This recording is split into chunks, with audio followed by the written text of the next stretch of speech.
Is iad gialta híníóirí fór ógra fadlach na Heron ní déag sé déag a stúran into is céimníthe Shráid an Murray. Tá muid teamanta de híal catha Shráid an Murray a chéimnú agus de plán curtha le chéalógin pan na haitsin ar fad a bhaine leis an éirí amach a orbit go céalhar. Ó cheappa Tom Clark ar Shráid Parnell, ag an GPO, Golana an Murray agus Shráid an Murray. In April 1916, the course of Irish history changed forever. In a rebellion that lasted 6 days, the might of the British Empire was challenged in bloody battles that left Dublin in ruins. Hundreds of people died. Most notable were the battles that raged around the GPO and the Four Courts. In other parts of Dublin, Republican volunteers held off significantly larger British Army forces. On Friday evening, with the GPO in flames, the embattled Republican defenders evacuated the building, hoping to break out of the British military cordon. A short distance away, over 300 men and women regrouped in Moore Street, where I am standing now. In the first charge to secure the evacuation, a leader of the volunteers, the O'Rahilly, was killed along with a number of volunteers. As he lay dying in a doorway, he penned a final letter to his wife, written after I was shot. Darling Nancy, I was shot leading a rush up Moore Street and took refuge in a doorway. While I was there, I heard the men pointing out where I was and made a bolt for the laneway where I am now. I got more than one bullet, I think. Tons and tons of love, dearie, to you and the boys, and to Nell and Anna.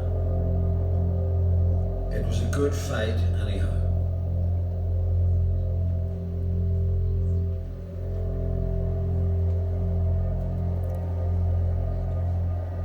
So when the volunteers emerged into this section of laneway, the same problem arose because of the machine gun post at the mouth of Moore Street and Parnell Street.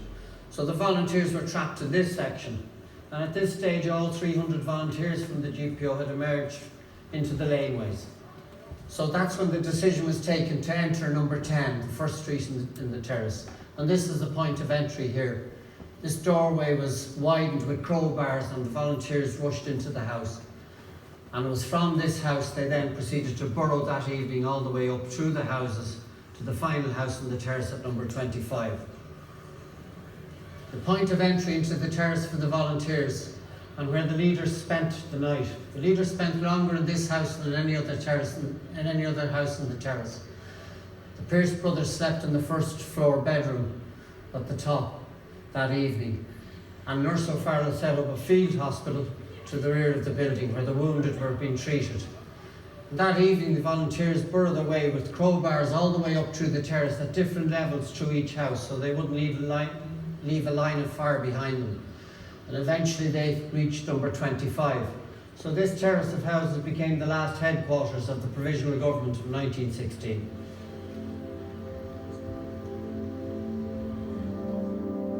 In number 16 Moore Street, in a small room, 5 of the 7 signatories of the proclamation, Sean McDermott, Padraig Pearse, Joseph Plunkett, James Connolly, and Tom Clark, discussed the limited options open to them, including rushing the British Army barricade at Parnell Street. Tom Clark, who went to look at the situation, returned to tell the leaders that it could not succeed. They came to the reluctant conclusion that surrender was the only choice open to them to avoid further loss of life. Julia Grennan, Winifred Carney and Elizabeth O'Farrell had stayed throughout Easter week in the GPO. O'Farrell was now tasked with the dangerous responsibility of going to the British lines. According to the book Last Words, when Sean McDermott asked Nurse O'Farrell to provide a white flag, Clark turned to the wall and broke down, sobbing. Miss Grennan and Miss Carney went across to try and console him, but they themselves dissolved into tears, and Clark comforted them. in 1916, this building in front of us, the double-fronted building, was known as Hanlon's. It was the longest-serving business on the street at the time. And it was in the rear yards of Hanlon's that the volunteers eventually agreed to surrender, because they were reluctant to do so initially when they were told of the decision of the leaders to surrender, because most of them had come over from Britain. The GPO garrison contained a lot of volunteers that had come over from Britain, and they were of the belief they'd be shot to the Empire, etc. So they were refusing to surrender, and Thomas J. Clark, Michael Collins and Plunkett spoke to them about the need to surrender and the likelihood that there'd be more civilian casualties as they continued on, etc. And they were still refusing to obey the order until such time as Sean McDermott spoke to them. And it tells us the high esteem with which Sean McDermott was held. That was only at his pleadings that the volunteers eventually decided or agreed to accept the order to surrender.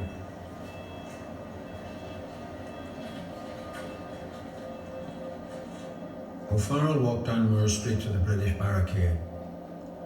She was brought by British soldiers to Tom Clark's shop in Parnell Street, where the British General Lowe insisted that he would only accept unconditional surrender.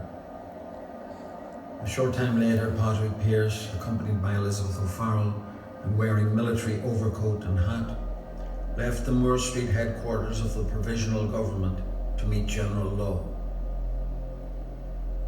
It was across the street here in Parnell Street that Patrick Pearse eventually surrendered to General Lowe in the company of Nurse O'Farrell.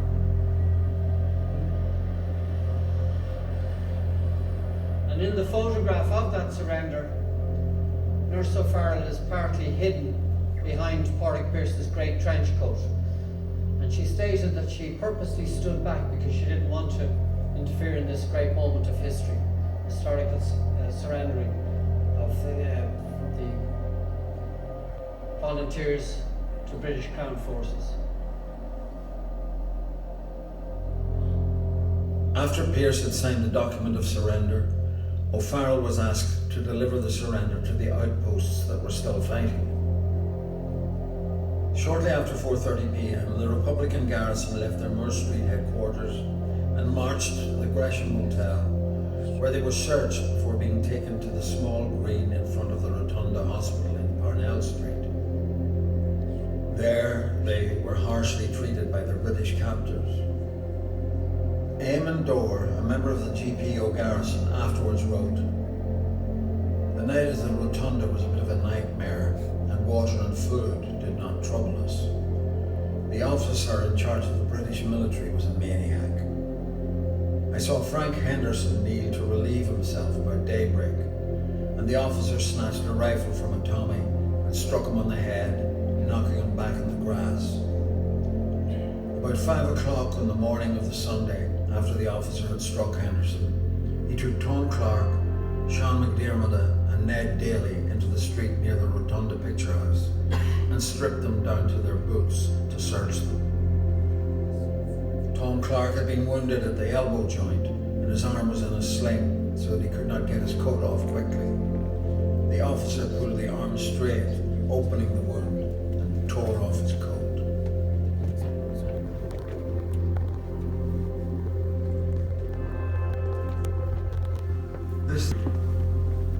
It is at the centre of the battlefield site, the laneways of history, according to former Taoiseach Enda Kenny.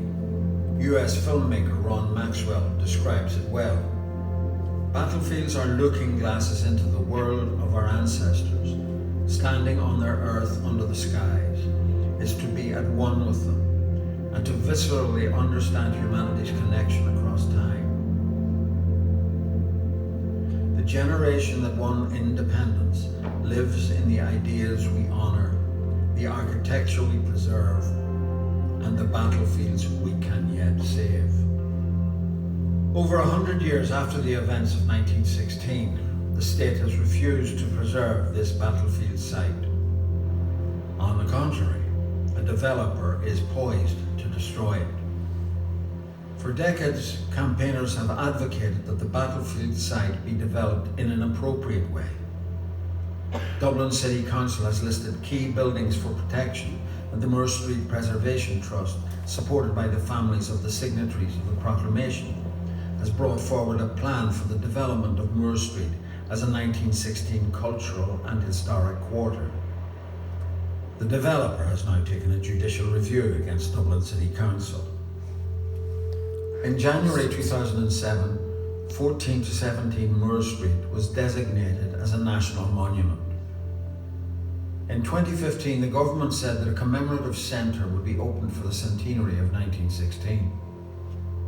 Today, 16 years later, 14 to 17 Moore Street remains derelict and blocked up. No work has been carried out to preserve those four buildings, and the developer, in collusion with the government, remains intent on destroying the rest of the Moore Street terrace, which includes buildings directly linked to 1916. Dúirt Uachtarán na Heron Michael D. Higgins, ní le duine grúpa nó pártaí leathan áit seo, is leis an pobal é.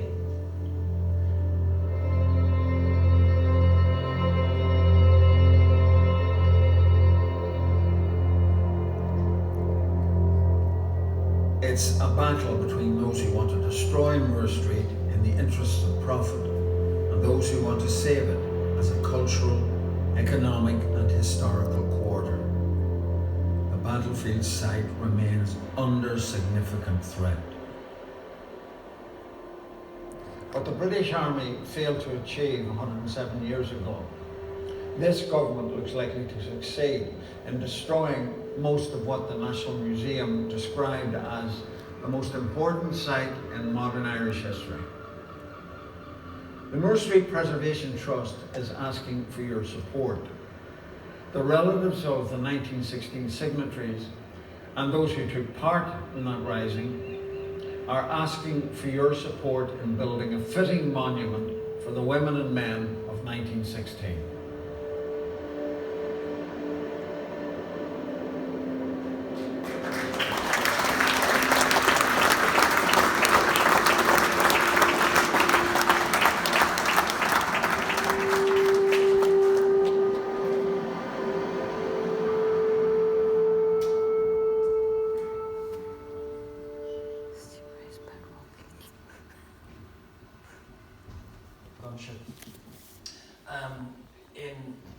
In March of 2016, the 100th anniversary of the Rising just approaching, I got a phone call with the help of the Communication Workers Union.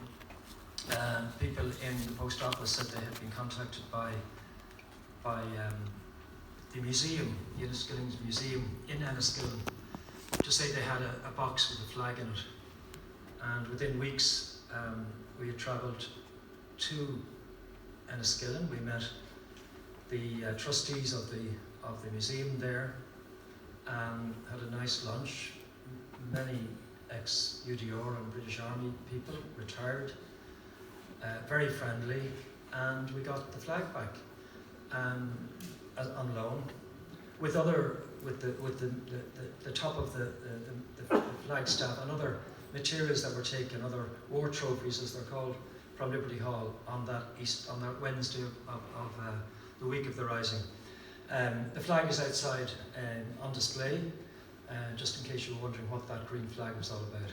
So I'm really happy to see the Moore Street Trust organising an event to support the Preservation Trust and the work and objectives of the Trust, and we are sponsors of this event for that reason. And of course, Moore Street is so important. It's part of the history of the Transport and Workers Union, and General Workers Union is part of the history of the Citizen Army. It's part of the history of SIPTU and the trade union movement generally. And of course, as you know, the Citizen Army grew out of the lockout of 1913. 1913 contributed in no small way to the rebellious fever in Dublin, one of the poorest cities with the worst slums in the empire at the time, and in no small way contributed to the resistance that took place before and after the rebellion of 1916. On a personal note, and as was mentioned by Christina, I've been involved in journalism for many years, and there's a man here tonight, Donal Wilfall, who made with me a documentary about Moore Street back in 2012. It was broadcast on TG Cahir, and it's worth looking at because what that showed was a level of corruption which involved property developers, leading politicians in Fianna Fáil at the time in the late 90s, who were desperate to make sure that they controlled the future of O'Connell Street and the top end of O'Connell Street, what was known as the Carlton site. And the documentary showed how corruption involving leading members of the City Council, officials of the City Council, politicians and developers with a lot of money stymied a proposal at the time to develop that end, which included the preservation, or at least wanted to support the preservation of the historic quarter. We are now, that was 2012, 11 years later, and the place is as derelict and as rotten as ever. And of course, behind it all are the same corrupt forces attempting to decide how much money they can make out of this part of the capital city. It's extraordinary that the main street of the capital city of this country is in such a state, but those are the reasons behind it. So I'd like to